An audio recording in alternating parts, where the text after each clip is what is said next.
Well, hello, good evening, everybody.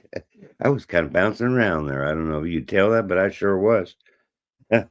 We have a great show for you this evening. You are in the right place. This is the Influential Leadership Show. We're going to be having a fantastic guest this evening, Michael Houghton. He's coming to you all the way from down, well, why did it say down under? I don't know why I'm thinking that. No, South Korea. How's that? It's going to be really awesome.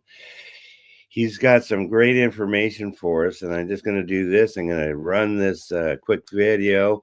We will be right back. Chemo Buddies for Life, that is a great organization. We love them. We want you to love them too, and you can certainly reach out to them, but let's go to this. Life is so fragile, and we're constantly reminded just how fragile life can be, especially when we or a loved one is told we have cancer. Cancer survivor myself, I can tell you, we still feel very alone in this journey. There's a study that's been shown that patients who are socially isolated have a worse prognosis, have a worse outcome than patients who are socially interconnected. Buddies for Life is a non-profit cancer support group for those whose life has been impacted by cancer. Humor, hope, heart, and hugs. Humor, hope, heart, hugs, and a whole lot of love. Share this with your friends and family and support this community in every way you can. No one should face cancer alone. I am a chemo buddy for life. We are a Buddies Network. No one does cancer alone. Be a buddy. And we are all here for you as a community of love. We are chemo buddies for life. And if you've heard 3 words, you have cancer, for yourself or someone else, you belong with us at Chemo Buddies for Life. Healing through connections.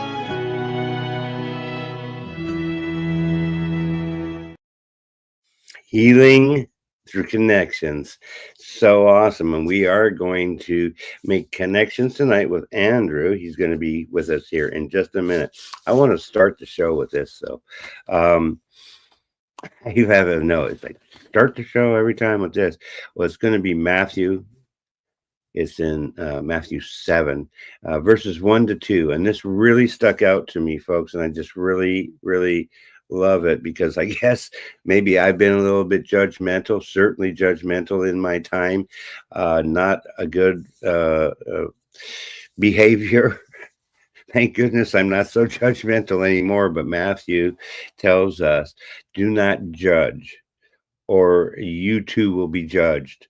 For the same way you judge others, you will be judged, and with the same measure that we use, and it will be measured unto you. And so my feeling is that everybody has differences. That's a normal thing. But I just tell you what, the more that we can come to the realization that this is a community that needs our help, needs our love, needs our support, the better off we're going to be.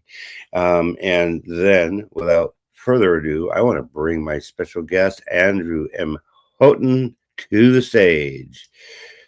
Andrew, thank you. Hello, Stephen. Thank you. You're looking good too. I do have my tie on tonight. Red's my color. Go ahead. No, yeah, I've been rocking a red tie for a while. Some people Power think tie. it's presidential now, and that's nothing to do with that. But yeah, I do enjoy a good red tie. I have a red suit.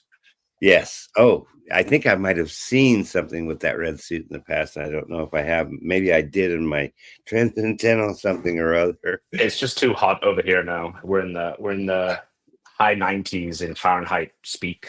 Right. Yeah, it's hot over here. Very, very hot, huh? And it is here too in Florida. I just got to say. I think it was like 92 today, and I think we're having storms, and it hasn't rained here yet. That's a good thing. So you're coming to us from South Korea, is that correct then? Yeah. I've been in Seoul, South Korea for 22 years. Awesome. That's a long time. Now, what caused you to go to South Korea? Why are you there? Well, why I'm here and why I came here is not necessarily the same thing. I came here when I was 23 years old after graduating university in England.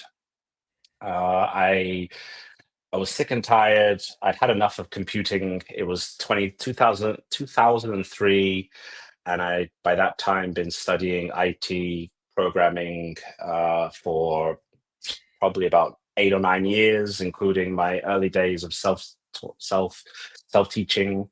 And I needed something different to do. A friend just happened to come over here a year earlier, and we were chatting online. And I'm like, I don't know what to do. Don't want to work in Sainsbury's anymore in the supermarket. And he's like, why don't you come out to Korea? And I was like, what's that? He's like, Korea, where they had the World Cup last year. Oh yeah, okay. And so within a month of within a literally 4 weeks, I found a website, sent off a few resumes, had a couple of phone calls, got my flight tickets in the mail, and was in Seoul by the end of the month. That's awesome. Awesome. And you teach kids. So what I'd like you to do is share with our viewers a little bit about yourself so they can get to know you a little bit better. That, interestingly, that's why we call this the Get to Know Show. Yeah. So I came over here to travel. I would say honestly, it was an opportunity to get out of England, to see another part of the world, and they provided an income. They provided housing and flights. So there was nothing holding me back except I guess, if I had any fear of travel. I didn't. I was ready to go. And so for the last 20 years, I still am a teacher. I'm a professor at a university in Seoul. I've been there for 15 years. Prior to that, I taught all other age groups, from kindergarten, like really tiny children singing, how's the weather and all that, to now teaching adults and business people too, in their offices. As well as 4 years ago, I got my license to be a life coach. I started on myself, and then I was so just blown away by my transition that I was like, I want to pay this forward and give this to other people. So I got licensed to be able to coach myself, to coach other people. Yeah, and that's really interesting that you say you did it for you, and now you're helping others with it too. Yeah, the one of the main pillars of the coaching institute I joined was physician heal thyself. So don't teach theory, run the techniques and the processes on yourself first, and then when it comes to helping others, how they feel, how it works, what's somewhat, it works differently for different people, but it's not just, I read this in a book, and if you do this, it will it'll give you this effect. I'm the living proof that it works for me, and there's no reason why it shouldn't work for you. Yes. So, well, I have a story. I think everybody has some kind of a story. I know that we have a connection in some areas of our lives, and that's really awesome. We'll talk about that in a moment. But the point is, I think that based upon, well, for me, my experiences led to where I am today, doing this, talking about leadership, talking about the fact that people can make mistakes, but it's okay that you can make a mistake. There was a time where I would put myself down because I made a mistake and be very hard on myself personally. And thankfully, I just don't do that anymore because, the old saying is, well, if you want to stay the way that you are, that's okay. Then, that's okay. My life was like, okay, enjoy my misery too, right? Because I had to. I had to be okay with that part. So as a certified life coach, you did that because you experienced it. You're helping Korean students. I don't know if this goes together with their communication skills. How does that fit together? Well, I still do both, and in some areas they're still separated. However, I realized a year or two earlier to my coaching journey that the way I teach communicative English with my older students, adults particularly, is I get them to share their life experience with me. So they would often look for advice, they would ask questions, they would talk about their marriage, they would talk about their kids, they would talk about their current financial situation. And it was only after that I'd gone through the course that I realized that I've kind of been doing a lot of this already.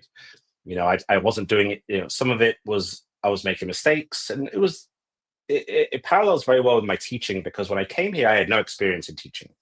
Nobody would have expected me to be a teacher, and I learned on the job. And then about 7 years later, I got my master's degree in teaching, so that I actually felt validated to be a teacher. I wanted the qualification, but I Right. realized in the same way that a lot of what I was doing is what the professionals would tell you is the right way to teach or coach, and some of them were mistakes, and some of them were misunderstandings of what you think works and whatever.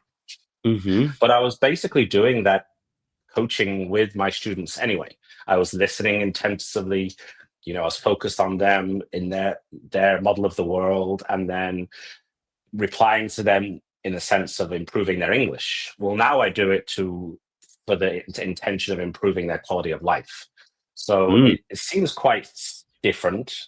However, to me, it seemed like somewhat of a natural progression. And really, the more I get to use my coaching knowledge in the English speaking classroom, the better the classes flow, because they say they want better English.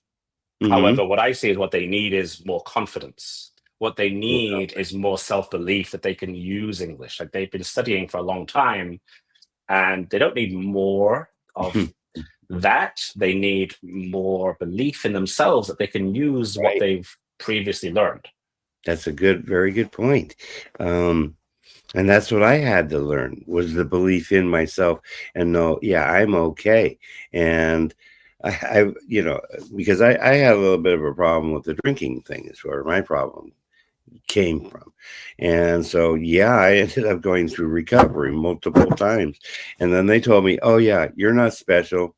You're not unique. You're no better than anybody else. Well, that part is true.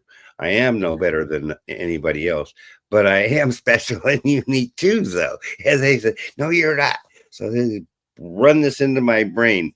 Now, maybe this is where you're neuroencoding, because you're a specialist with neuroencoding. So I want to know, how does that, or how is it maybe different from, like, say, NLP, which is what I'm studying? Maybe you can explain that for us.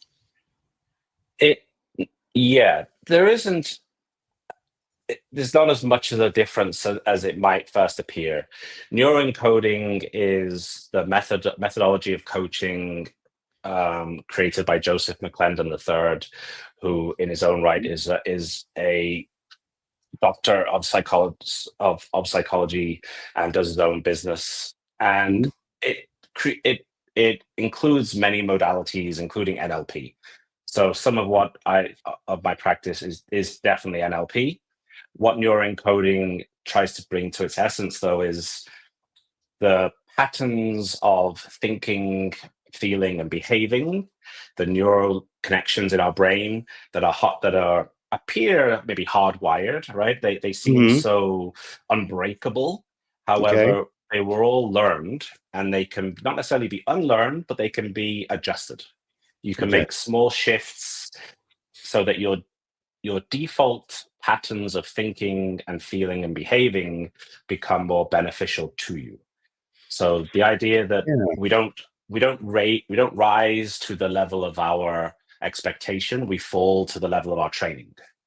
So you can train yourself when you're in a stressful situation, instead of, oh, this always happens to me, of course this is my fault, this is what always happens when I blah blah blah, beat yourself up, call yourself a failure, jump ship, right? You can default to, okay, this is happening. What do I get to do now? Right? And be calm.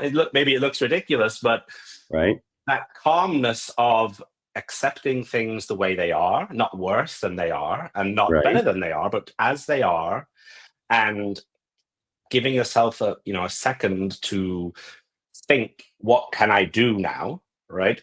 Hmm. If you just miss the train, what good is it freaking out and having a tantrum on the platform when you could actually just take a seat and prepare for your meeting by reading through your notes and be productive? Right. That shift in default behavior can be incredibly powerful. It's about looking at ourselves, right, and determining what causes us to maybe do that and act like that. Yes, indeed. So it's one thing to be able to just tell you that. It's Yeah. another thing to be able to actually do it when you're in the moment, right? When you're in the Right. moment of stress and Right. disappointment or frustration, you're going to default to whatever is your default. So you have to do the work prior.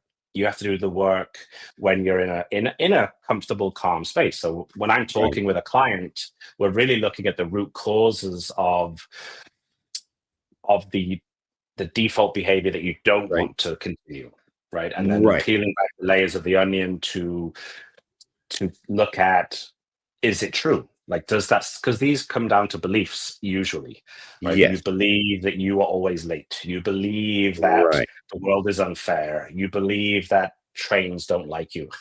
Whatever you believe.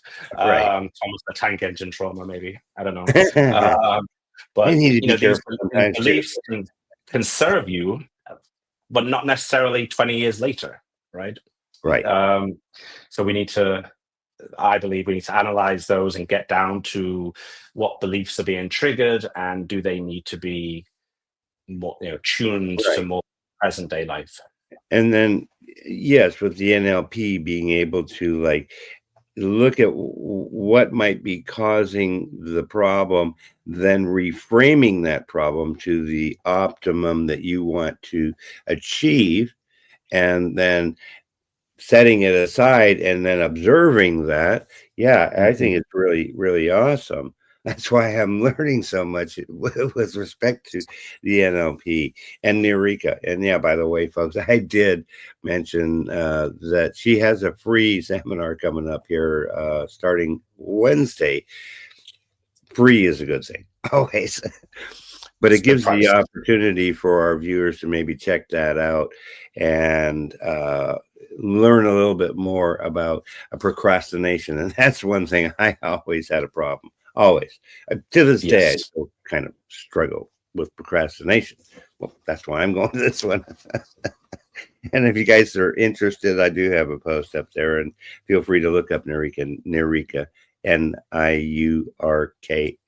Inc. She's really awesome.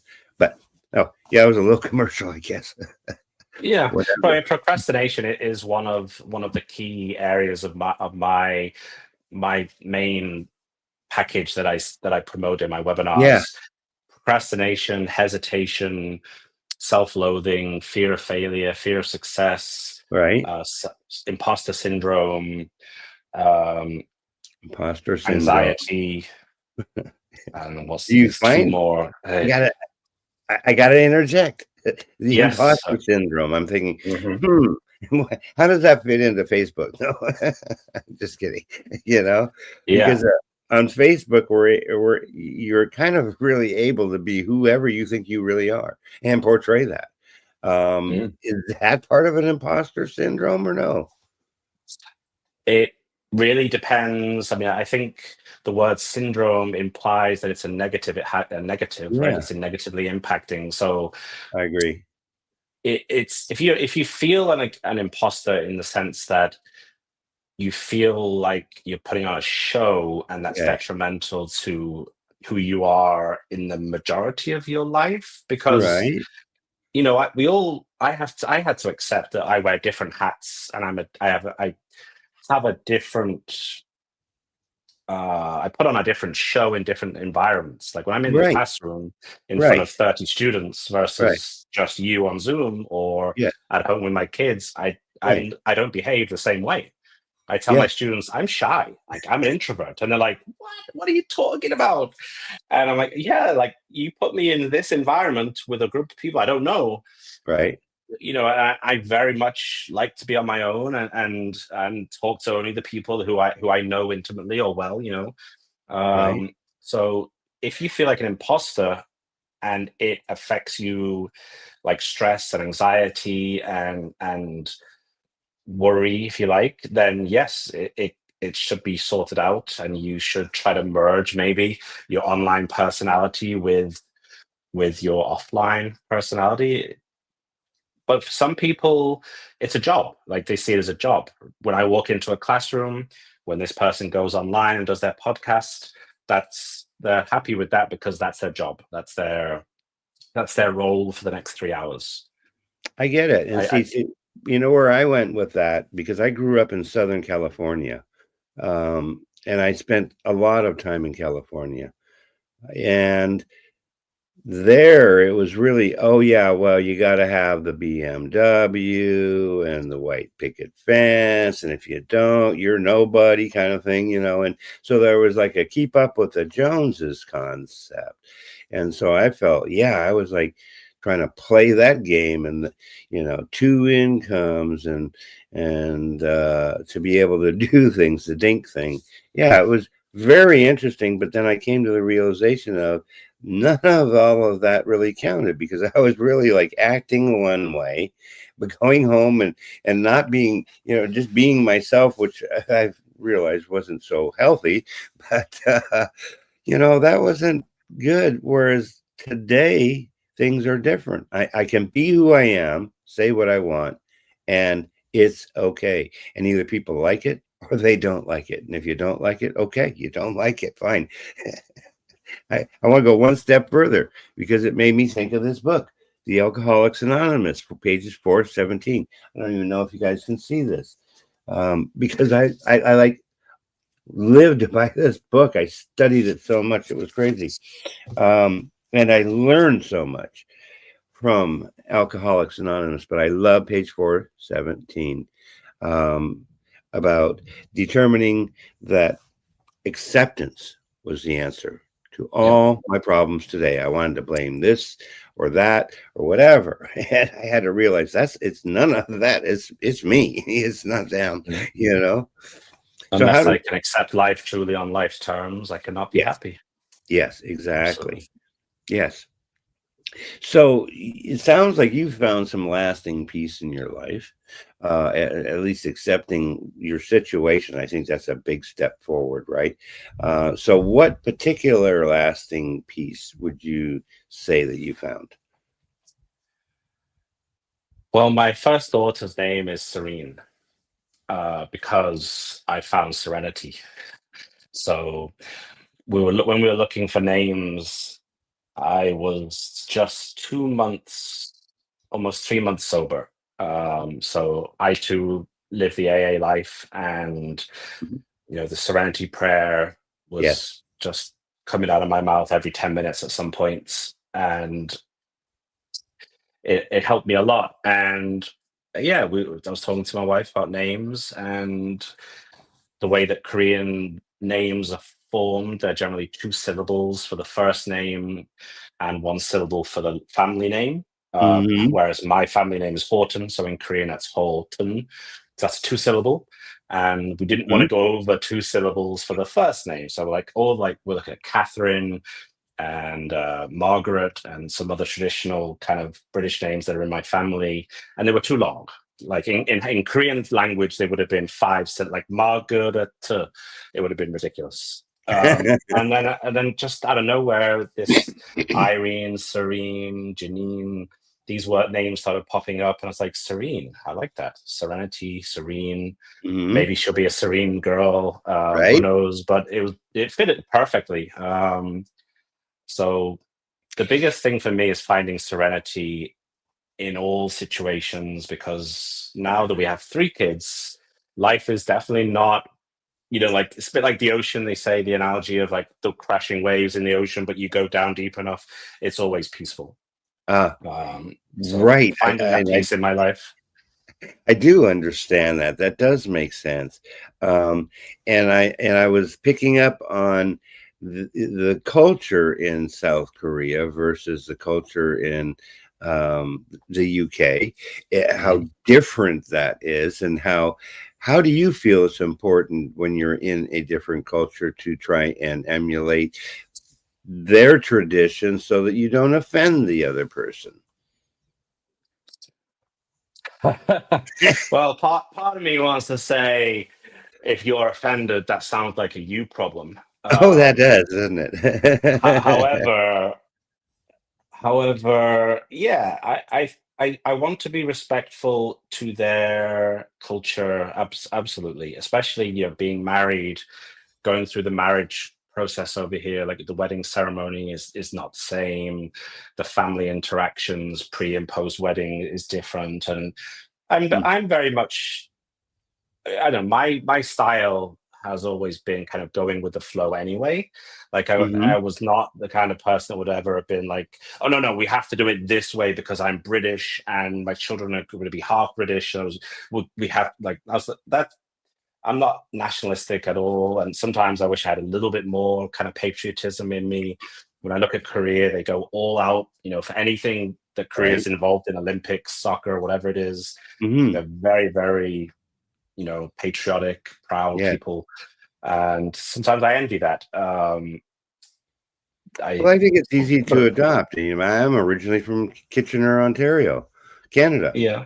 And yet I know American history way better than I know Canadian history, and I think I'm pretty patriotic. I get involved in all and everything over here. It's just, I don't know. There's something in me. Maybe it's the Britishness in me that gets a bit bristly at the too much patriotism. It's like, you don't even know this guy. You don't even know this person who does this thing in the other side of the world, and you're claiming it and shouting about it as if you did it yourself. And that is not something that sits well easily with me. I try to get involved. Right. However, you must be talking about soccer, right? I think I mean football. Yeah, I think football. Yeah. I don't know. But anyway, I love the fact that Korea has its traditions, has its ceremonies for Lunar New Year, and their version of Thanksgiving, Chuseok in the autumn. What they celebrate for Christmas, the way they do it, the way they have their other unique holidays founded in Confucianism, and all that. And I love it, and I want to bring it to my kids too. Right. And then sometimes I'll catch that it's Shrove Tuesday, and we'll have pancakes on Pancake Day, and we'll do something for Easter. And I try to infuse British culture too. Very cool. In terms of not offending people, I'm not scared to have a conversation of, Koreans will tell me, "Oh, we have to do this today." Right. I'll be like, "Oh, why is that then?" And they're like, "Oh, because we do." Huh. And that's when I start getting a little bit edgy in terms of, do you think you maybe it would benefit you to know why you eat this particular animal on this day of the year? Oh, that's just what my parents told me. I'm like, okay.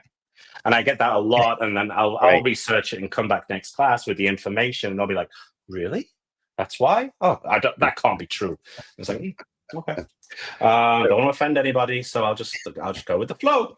But I do like to learn why things are the way they are, and then maybe make a decision about whether I want to continue it or not, because life does change and reasons for doing things change. So Right. I have probably offended some people every now and then. It makes me think of a story, and I'm going to see if I can pull this up, because I'm not much of a joke teller. I'm certainly not. But it's about a young married couple, and they're going over to have dinner with her parents, and they're serving ham, and So they're eating the ham, and you notice that the ham had both of the ends were cut off. This ham, you've heard this story? It's great. So both of the ends are cut off this ham, and the new husband says to his new family, well, why is it like that? Why do you cut the ends of the hams off? And I don't see it anywhere. And he says, well, it's because my mother did that, because the pan was too small, so she had to cut the ends off to get the ham in. And so to this day, they cut the ends of the ham off in the pan. And that's how things are handed down, isn't it? That's right. And the husband's thinking, but our oven's bigger. We can buy a bigger pan. We don't have to use that same pan that your grandma passed down to your mother, passed down to you. We can buy a bigger pan. Right. Exactly. Get a bigger pan. That is a solution, isn't it? I like solutions. And there's always first, for sure. I do want to do this, so I want to take a quick break here, and we will be right back. Here we go. We let our bathtub go too long. It had rust in it. It had deep pitting in it. There were chips. I, quite frankly, thought it was unrepairable. Total Coatings is a family-owned and operated bathtub and shower refinishing company. We've been around since 2006, but we use a exclusive non-toxic porcelain coating that was developed over 60 years ago by a franchise in California. So the product is very well established. We refinish bathtubs, showers, wall tile, countertops, and even sinks. Customers want to know what makes our product different, and that's, of course, the exclusive non-toxic porcelain. We also don't acid etch the surface, so you don't have to leave your home because of noxious fumes. I was completely and utterly shocked. It looked like a brand new bathtub. I would recommend Total Coatings to anybody.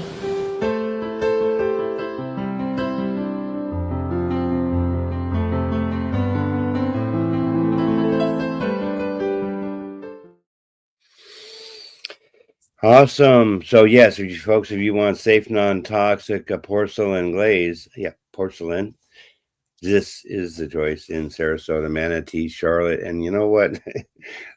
Could be Naples, could be Tampa. You just never know. So we'll take care of that for you. I wanted to start talking a little bit about mindset, because I think mindset is a very important factor. It seems like these days it's easy to get distracted with so many things going on. And I think personally, and it's just, I guess what I'm seeing is a lot of division in America, and people, I don't agree with this, and then they put each other down over it, and it's not a community type of an event. It's kind of like, no, you're over here and you're wrong, and so how does mindset affect this, and what would you suggest to our viewers? There's a great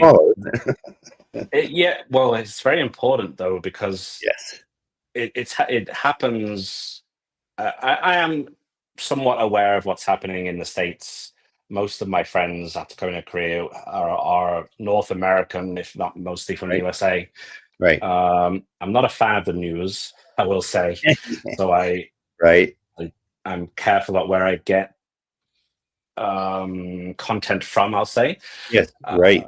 However, Korea has its issues too, and the UK. I mean, I think I'm done with that. But all countries have their issues, and mindset on an individual note.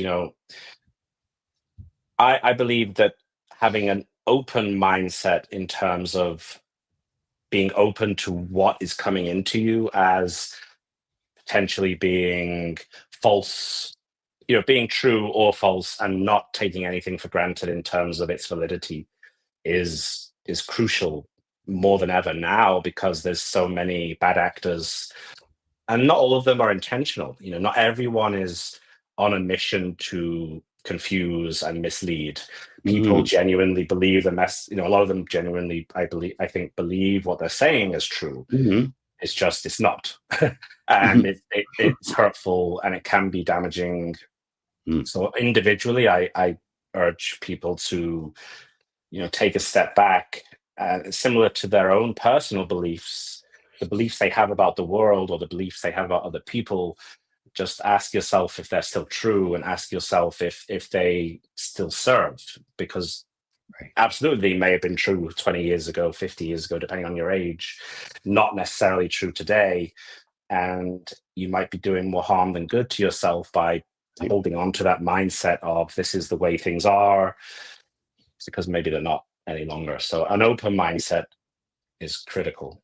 Yeah, that kind of goes into the acceptance part, which I think is so critical for me. I hope maybe for our viewers, hopefully. What I've learned is this: if you're not willing to change, nothing will change, period. And so how would overcoming obstacles, breaking through barriers, benefit somebody that wants to be happy, but's finding all these reasons why? It's like, well, why should I be happy? Because type thing, So it's from what you're saying, it sounds like they're looking for validation for the things that make them angry, for the things that make them frustrated. That's a good point. I do believe that one of the strongest forces inside, the human mind is the need for certainty, and the need, to be certain about our beliefs being true. So we're always looking for validation or, evidence supports justification of our reality. And if it doesn't, it's very painful, right? When we see people showing us truth that disagrees with what we believe is true, it's very, very painful. So being able to alleviate that pain by saying, well, maybe it is true, or maybe there's something to it. Like where do we align? Where do we agree? And instead of to like, how are we different and in conflict right away, let's look for where do we agree? Where do we match? How are we similar? That's a good point, because it seems like the particularly mainstream media, you're getting so much negativity, and it's been being fed to us systematically, I think, for a very long time. And so overcoming this stuff is difficult, because it was like burned into our belief system, and that's what they wanted too. They had their reasons for all of that. So how would you suggest a person would overcome that to open themselves up to and starting to get to a point where they could enjoy their everyday life? Yeah. Turn off the TV. Turn off the TV. Not this one, well, but not this one, right? Yeah. Don't go anywhere, folks. You're gonna miss the important part, right?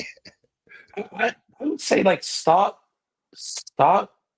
talking to people in your community more. Go back to however things were when you felt good about life, or when you felt positive about society in general. Because I think for most of us, we can't all, and I'm not even sure when it was a change for me, but there was a point where I used to be optimistic about the people I would bump into, like new people. And then there's a blur, and then there's a time where I'm cautious and kind of expecting the worst from somebody. Like, oh, this guy looks like he's a blah blah, like a conservative or a liberal or whatever. Like, oh, this guy looks like and then I start creating this person's life without even talking to them. So going back to simpler ways of finding out the way things are before you create a judgment, before you create an opinion. Be open to things being any way they might be. Like, we turn on. I notice this when I go back to England more, because over here we have a TV, but it's really just for streaming movies whenever, once in a blue moon, my wife and I get a chance to watch a movie. But when I go back to the UK, I notice all my families have the TV on all the time. and it feels like every, I don't know, three or four times per hour, there's a news broadcast, and they're watching it, nodding their heads, and dinner time rolls around or whatever, and the conversation, and then they're repeating what I heard. I'm like, is that what you really think, or are you repeating what you heard earlier? Because I do believe it's called TV programming for a reason. We are being subconsciously, I think, or even consciously Yeah. programmed into truths. Like, I'm not a conspiracy theorist. I really don't want to give that Right. impression. I do think there might be some conspiracies. Oh yeah. However, we have the agency to choose the way we see and experience life. And the more you give TV and media the power to choose for you, it Mm-hmm. will. And you'll Right. inevitably, I feel, have less pleasure. You'll have more stress and more anxiety because you'll see the world as being that way. Right. And I think that there's being a big swing personally. Maybe it's because I do watch some TV. Some TV I just don't want to watch, like the news shows. I just don't want to hear it. I mean, I'll hear it, but then it's like, okay, this is like overload. So independent media, which is what we are right here, this is independent media, is I think a way that people are looking to get, because you can get your specific type of content this way, right? On independent media, and it's all through the internet. It's all on demand, it seems like anymore. People, I think, are being more selective about what they watch and what they put into them. And if you're not, then God, I'm just going to suggest, shoot, maybe you can look at this type of opportunity. I always, being brutally honest sometimes is difficult because I don't like hurting people's feelings, but just know that you count too. But all we want to do is try and help you get better so that you can enjoy your everyday life. How do you feel that faith plays a role in overall happiness? That's a good question. Well, I was raised Christian, being British. I was born in that part of the world where my God looks like that, and Right. there was my childhood was Sunday school and church. My teenage years, not so much. And then when I came an adult and came over to Korea, I was eyeballs deep in alcohol pretty much most of the time, and it wasn't until I found AA and that I found a program of recovery that I reconnected with my faith, and it wasn't in the way that I expected. I guess I'm back. I go to church regularly, and it's not so much about mirroring or necessarily always agreeing with what the pastor is saying. It's the vibe.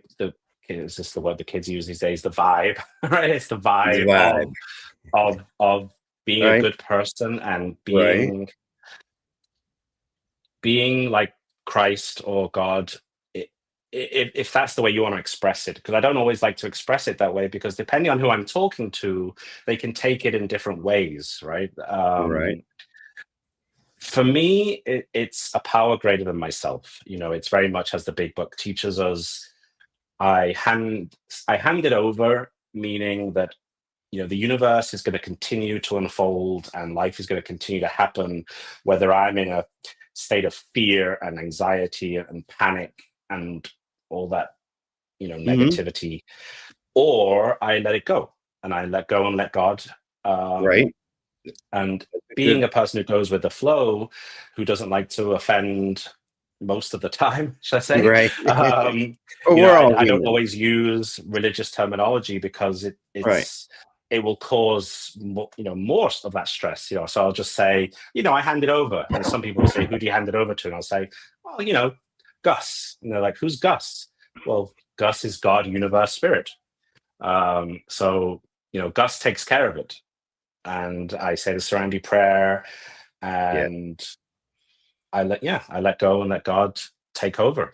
Know that God, that is And a that's my really important factor, and yes, we definitely have that in common, and I think that that's an important factor for our viewers to know that both of us have found serenity and happiness because of a connection through God, because God is love, and I believe we are love. We are an expression of love, or we can be. I mean, an expression of other things in the past that were so like loving, but all of that was for the reason of being able to learn and grow, and then now I have personal experience instead of that. Oh yeah, well, this is what it says in the book, and so this is what it should be, right?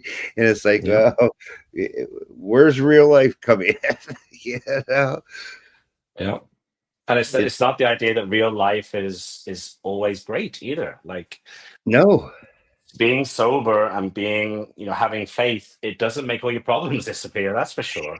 That's such a If good anything, it point, amplifies them to some extent, doesn't it? and it gives me the tools to tackle them. And there's things that have never shown up again for me in my life because of that. When I was drinking and heavily using, it was just delaying the next cycle of pain. Now I have things that I haven't experienced for years because I was able to face it, face on, head on, and tackle them and get to the root causes, and they don't show up anymore. So, and I think that's what that is like. People have asked me, well, how and why did you quit drinking and quit drugging? And, it's like, and then I think about it, I say, I have no idea why, and sometimes we don't have to know why. I say, yeah, if you want me to give you an answer, it is God removed that obsession from me. And because he removed that from me, I feel better now. And I don't obsess over the next drink or the next drug, and that's a good thing. But you also made the other point, when we're starting to go this high road, which and it's in the Bible, the high road is a narrow road, and the low road is a wide road, because it's the easy way. When we're starting to do the high road, it gets very challenging on us. I think the demonic influences become even stronger, don't they? And that's where we have to just say no. Mm-hmm. Yeah. Another aspect I would say is also identity. Just say no. Just say no. Yeah. Our identity is also something that gets tackled, because as much as when people say to me, "Oh, you quit drinking," I usually quickly retort with, "I didn't quit. I became a non-drinker. My identity changed. I didn't." Right. It's not that because it sounds like I think other people shouldn't drink too, or that drinking is bad, and that's not. I can talk about the health issue, but that's not it. It's I became someone who doesn't smoke. I don't drink. Right. If I was a vegetarian, I would say I don't eat meat. It's not like quit meat. I just made it's not my identity. I'm not there's a lot of things that I'm not. I am a happy person. I am a positive person. I'm an optimistic person. I am a person who chooses cola over beer. That's my identity. And it's not necessarily a quitting thing. It's not a challenge anymore. Yeah, see, that's one of the things I always struggled with, in AA, because although I believe in that institution, it has helped so many people. It helped me a lot. Mm-hmm. But then I didn't just be there and read a little bit. I mean, we studied the book. And so I know that in those 12 steps, 9 times they say God, So we don't care in the end, right, where you get, the higher power from. but find something higher than yourself, or ask yourself, was my life really that good? Because that was my doing, right? Yeah. And just to bring it back to my, the reason why I do my coaching, Yeah, it's because I want to show people that I accepted that I wasn't happy. I accepted that I was deeply miserable and right, frustrated and dissatisfied with myself. right, right. I would say I was dissatisfied with the world, but it was me. And it was through the help of others and through the Hmm. sharing of others' experiences that I was able to realize that I could be happy and I could be helpful. I'm not just happy, but I could be helpful to others. I can be of service, and nothing more rewarding than giving to others and seeing them get out of their despair. Yeah, yeah.